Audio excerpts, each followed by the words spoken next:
আল্লাহ রাসূলের তৈরি, আর কেউ কেউ বলতেছেন মাটির তৈরি। আমরা কোনটা বলবো? আপনারা কোরআন হাদিসে যেটা আছে সেটা বুঝবেন আর কি, কারোর কথা বুঝবেন না। চলুন, আচ্ছা আচ্ছা ঠিক আছে, যে ধন্যবাদ ধন্যবাদ। আমরা এখন যাচ্ছি কোরআন হাদিস কি বলে সে বিষয়ে বলতে। জি জি, এখানে কোন ব্যক্তি বললো না বললো সেটা আমাদের বিবেচ্য বিষয় নয়, নীতিটা মূল কথাটা। যারা এটা বলছে তারা মূলত তাদেরকে আল্লাহ পাক ইলম দেননি, এরা মানুষের গুমরাহ করছে এই সমস্ত কথা দিয়ে। কারণ আদম আলাইহিস সালাম, নবী সাল্লাল্লাহু আলাইহি ওয়াসাল্লাম বলছেন ইন্নাকুম লিআদামু মিন তুরাব, আদম তোমরা সবাই আদমের সন্তান, আদম হলো মাটি দিয়ে। আর নবী সাল্লাল্লাহু নিজে বলছেন আনা সাইয়্যিদু ওয়ালাদ আদম, আমি আদম সন্তানদের লিডার। তো বাইরে থেকে লিডার তো সন্তান হিসাবে লিডার, এবং এটা হলো তার হাদিস, নিজের কথা। আর আদমকে মাটি দিয়ে বানিয়েছে, সুতরাং তিনি আদম সন্তান হলে মাটির ঘরের মাটি। আচ্ছা, গেল একটা।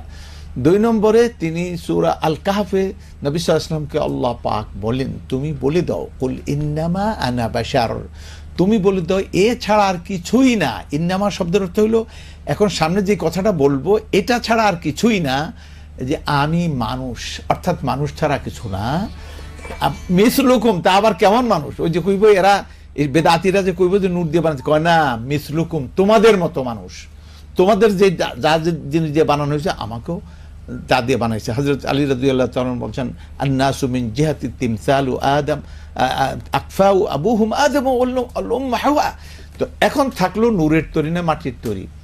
নূর শব্দটা যেমন আমরা বলি জ্ঞানী নূর, এটা কি এই আলোর কথা বলে বোঝানো হয়েছে? না, ওইটা হলো একটা দিশা, একটা সঠিক পথের সন্ধান পাওয়া।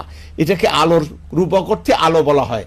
আলো অর্থাৎ এই আলো নয়। যদি এই আলোর কথা বলেন তাহলে আমার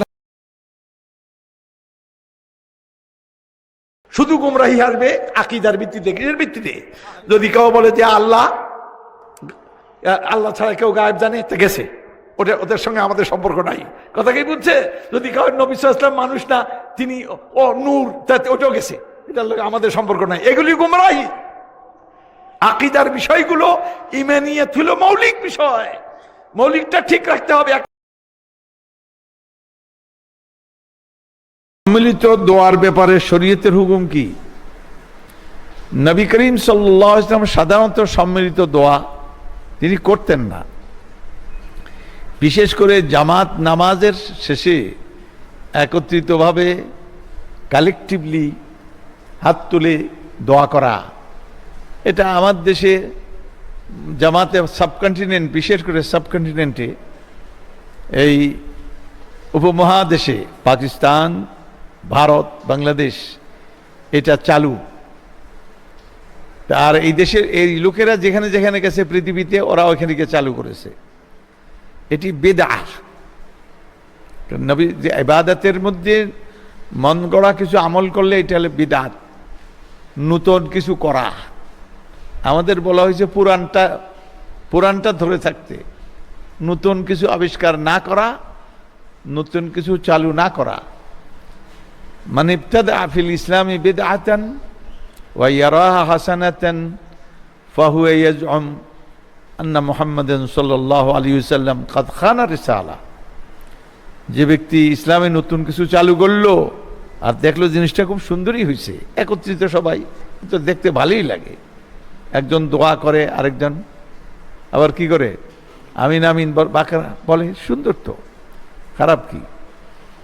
তো ইমাম মালিক বলছেন ফাহুয়া ইয়াজউম, তাহলে সে দাবি করে আন্না মুহাম্মাদান সাল্লাল্লাহু আলাইহি ওয়াসাল্লাম কাদ খানা রিসালা, মুহাম্মদ সাল্লাল্লাহু আলাইহি ওয়াসাল্লাম রিসালাত পৌঁছাতে তিনি খেয়ানত করছেন। কারণ দিন তো তার উপরে নাজিল হয়েছিল, তাহলে এইভাবে দোয়াও তার উপর নাজিল হয়েছিল, তিনি বাকিগুলি পৌঁছাইছেন, এটা পৌঁছাননি, এটা গোপন রাখছেন। অতএব এটা খেয়ানত করলেন। এই ব্যক্তি তার আমলের দ্বারা বোঝায় যে নবী সাল্লাল্লাহু আলাইহি ওয়াসাল্লামের উপর এটা একটা আনে যে তিনি খেয়ানত করেছেন, পৌঁছান নাই। অথচ আল্লাহ পাক বলছেন বাল্লিগ মা উনজিলা ইলাইকা মির রাব্বিক, যা কিছু নাজিল করা হয়েছে তা কিছু পৌঁছিয়ে দাও। অতএব নবী সাল্লাল্লাহু আলাইহি ওয়াসাল্লাম পৌঁছাইছেন। তিনি হাজ্জাতুল ওয়াদাতে বলেছেন হাল বাল্লাগতু, আমি কি পৌঁছাইছি? 3 বার জিজ্ঞেস করছেন। সাহাবা বলছেন বালা ইয়া রাসূলুল্লাহ। এরপরে আসমানের দিকে ইশারা করে বললেন আল্লাহুম্মা শাহাদ, আল্লাহুম্মা শাহাদ, আল্লাহুম্মা শাহাদ, আল্লাহ আপনি সাক্ষী, যা আপনি নাজিল করেছেন তা আমি পৌঁছাইছি, শিখিয়েছি, উম্মত সাক্ষ্য দিল, আপনিও সাক্ষী থাকুন। সুতরাং সেদিন পর্যন্ত নবী সাল্লাল্লাহু আলাইহি ওয়াসাল্লাম এই কাজগুলি করেন নাই। এটা ব্যক্তিগত, এটা আসলে সম্মিলিত দোয়া, এটা হলো মুনাজাত।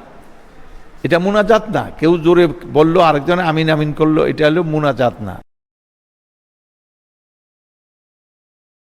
তিনি বলেন, ইমাম মালিক বলেন, কেউ কোন একটা বেদাত করছো, বেদাত করে কয় যদিও এটা আলেম ওলামারা না করে কিংবা নবী হাদিসের মধ্যে নাই, তারপরে জিনিসটা খারাপ না, জিনিসটা তো ভালো হয়েছে। খারাপ কি হয়েছে? যেমন ইয়া নবী সালাম আলাইকা, সবাই মিলে এই কাজটা করলো, এটা কি খারাপ? কয় এটা খুব সুন্দর, তাল দিতে অসুবিধা, সালাম দিল কি সুন্দর, অসুবিধা কি? আবার পরে জিলাপিও পাওয়া যায়, দুনিয়াও আছে আখিরাতেও আছে। ওই আর হাসানাতান, হ্যাঁ মিলাদ থেকে না করে নবীদের সালাম দেয় জাফরি, এগুলো কি করে মিলাদ থেকে না করতেছে? আরে জাফরি তো মিলাদ থেকে না করে, কিন্তু দুরুদ থেকে কি করে নাই, সালাম থেকে না, নবীরা সালাম দিবে, কিন্তু এইভাবে নবী সাল্লাল্লাহু আলাইহি ওয়াসাল্লাম করেন নাই, তার সাহাবায়ে কেরাম করেন নাই, তাবেঈনরা করেন নাই, তাবেঈন করেন নাই, আপনার আবু হানিফাও করেন নাই। তারপরে আর বুখারী, মুসলিম, আবু দাউদ, নাসাই, কোনটায় যাবেন? পারবেন দেখাইতে? পারবেন না। তাহলে এই সমস্ত শয়তানি আর বান্দরামি, এইগুলি নাউযুবিল্লাহ, এগুলি থেকে তওবা করবেন। আল্লাহর বান্দীদেরকে আল্লাহর ঘর থেকে নিষেধ করো না, যদি যেতে চায় অনুমতি দাও।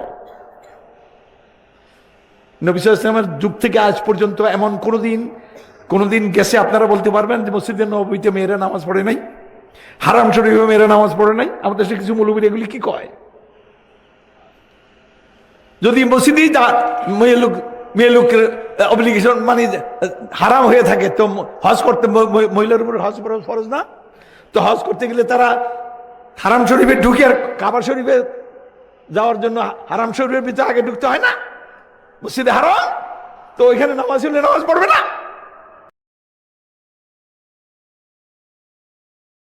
মানে বিছানো মানে হাত বাঁধা, বুকে এই এখানে তাকবীরে তাহরিমার সময় হাত বাঁধা, এটা তো এই জায়গায় বিছানো মানেটা কি? বিছানোর তো প্রশ্ন আসে, আপনি যখন সিজদা করেন তখন বিছানোর প্রশ্ন আসে, এখানে তো বিছানোর প্রশ্ন নেই।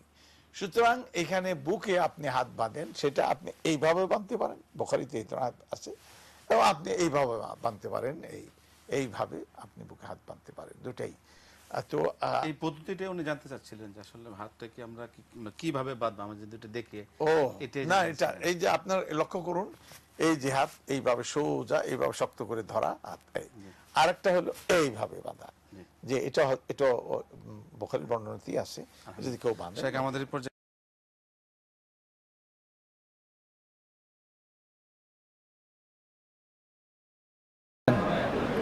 নবী সাল্লাল্লাহু আলাইহি ওয়াসাল্লাম এক মহিলাকে জিজ্ঞেস করলেন, আইনাল্লাহ, আল্লাহ কোথায়?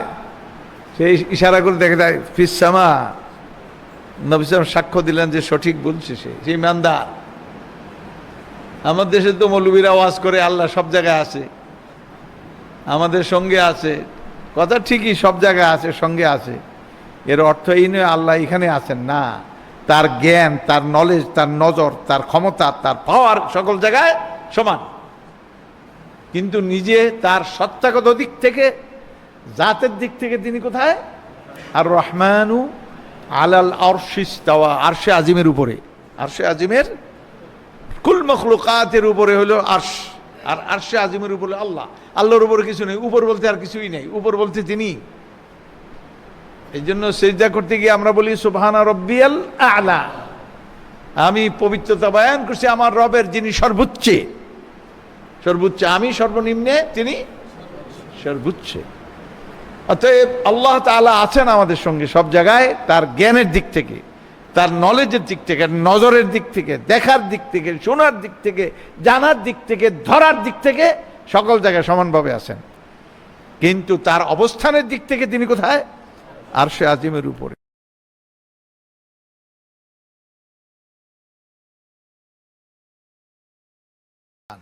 রুকু না, উনি ভুল বলছেন।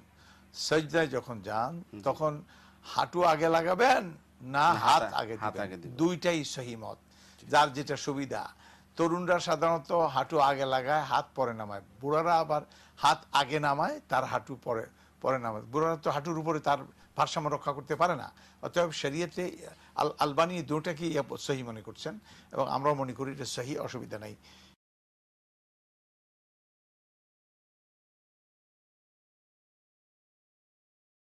ঈসা আলাইহিসসালামের একটা ঘটনা আমার মনে পড়ে। আল মুস্তাতরাফ দ্বিতীয় খণ্ডে একটি ঘটনা এসেছে। সেটি হলো ঈসা আলাইহিসসালাম তিনি বাইতুল মাকদিস থেকে বের হলেন একদিন।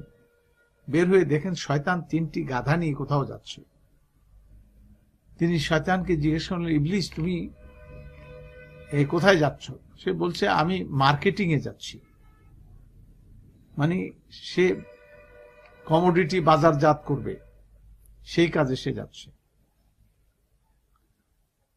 তো বলো দেখি কি কি সদাই তোমার এই গাধার পিঠে আছে? 3টি গাধার পিঠে। সে বলে 1 নম্বর গাধাটির পিঠে আছে জুলম। তো এটা তুমি বিক্রি করবে? হ্যাঁ। কার কাছে বিক্রি করো? যে এটা রাজা বাদশাহ শাসকদের কাছে বিক্রি করি। আচ্ছা, তো 2 নম্বর গাধার পিঠে কি? তার পিঠে হলো বখল। বখল মানে কার্পণ্য, কৃপণতা।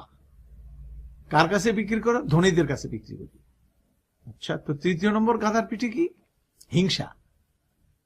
এই হিংসা কার কাছে বিক্রি করো? আলেমদের কাছে বিক্রি করি। তাহলে সেই যে ঈসা আলাইহিস সালাম ইবলিসের সঙ্গে কথাবার্তা বললেন, তাতে কি বোঝা গেল? সেই জিনিসটার বাস্তব মহড়া, বাস্তব ইয়েটা দেখছি এখন।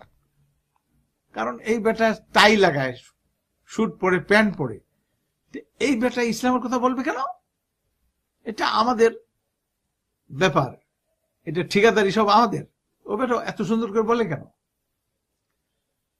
আসলে ডক্টর জাকির নায়েক নিজেকে মুফতি হিসাবে জাহির করেন না। বলেন যে আমি একজন মুফতি, আমি একজন ইসলামী কি বলে থিঙ্কার, না, এগুলি না। ডক্টর জাকির নায়েকের বৈশিষ্ট্য হলো তিনি স্পেশালিস্ট হলেন এই কম্পারেটিভ রিলিজিয়নের উপরে। সুতরাং তার এই বৈশিষ্ট্য, তিনি দীপ্যমান। আরেকটি জানা থাকার কথা, তিনি ফিকহি দৃষ্টিকোণ থেকে তিনি আহলে হাদিস। আমাদের দেশে সাবকন্টিনেন্টে আহলে হাদিস বলে, যদি আহলে হাদিস মুহাদ্দিসিনদেরকে বলা হয়, যারা বড় বড় মুহাদ্দিস তাদেরকে আহলে হাদিস বলে, সাধারণ লোকরা আহলে হাদিস না। কিন্তু আমাদের দেশের লোকেরা মনে করে যারা গায়রে মুকাল্লিদিন তাদেরকে আহলে হাদিস বলে তারা প্রকাশ করে। তো ডক্টর জাকির নায়েক তিনি গায়রে মুকাল্লিদ, তিনি কোন প্রচলিত মাযহাব মানে 4 মাযহাবের কোন মাযহাবের অনুসারী নন, বরং তিনি হলেন আহলে হাদিস সম্প্রদায়ের অন্তর্ভুক্ত। সেই হিসাবে তিনি হাদিসের দৃষ্টিকোণ থেকে কিছু কিছু কথা তিনি বলেন। তবে আমরা তাকে এটা মনে করি না তিনি ইসলামী আইনজ্ঞ, এটা বলি না।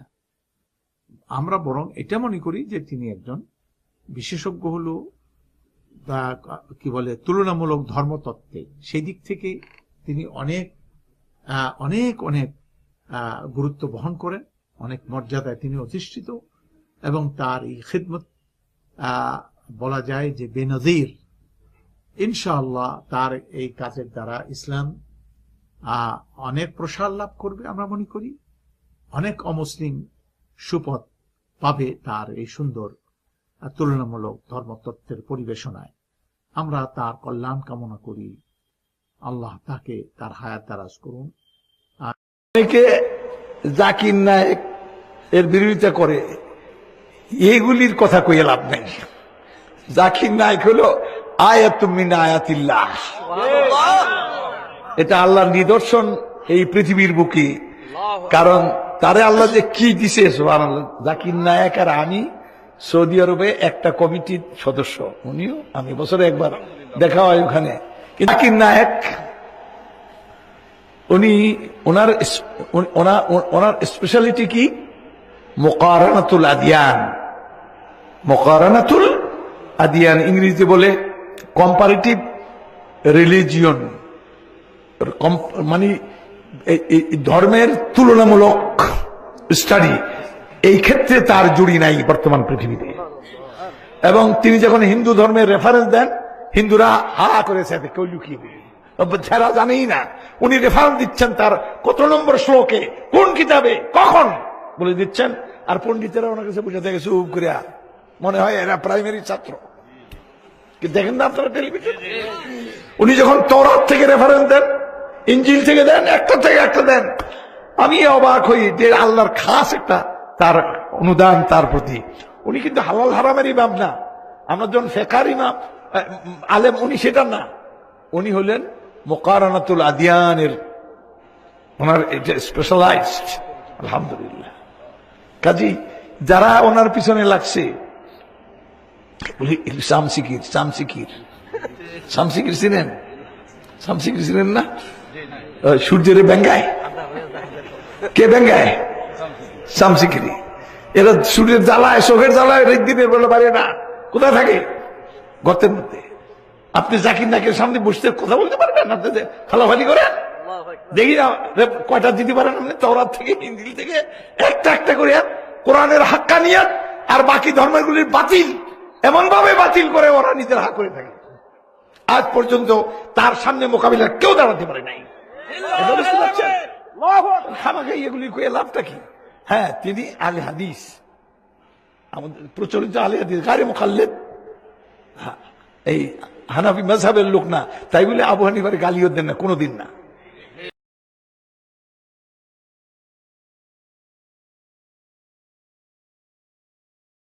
আল্লাহ তার হায়াত দারাজ করেন, বলেন আমিন। আমি বাংলাদেশে যাদের ওয়াজ, যাদের বক্তৃতা সব থেকে বেশি পছন্দ করি, আমার উপর তাসির হয়, তার 1 নম্বরে আছেন উনি। আলহামদুলিল্লাহ। আসল ওয়াজ তো শুনিয়ে ফেলেছেন।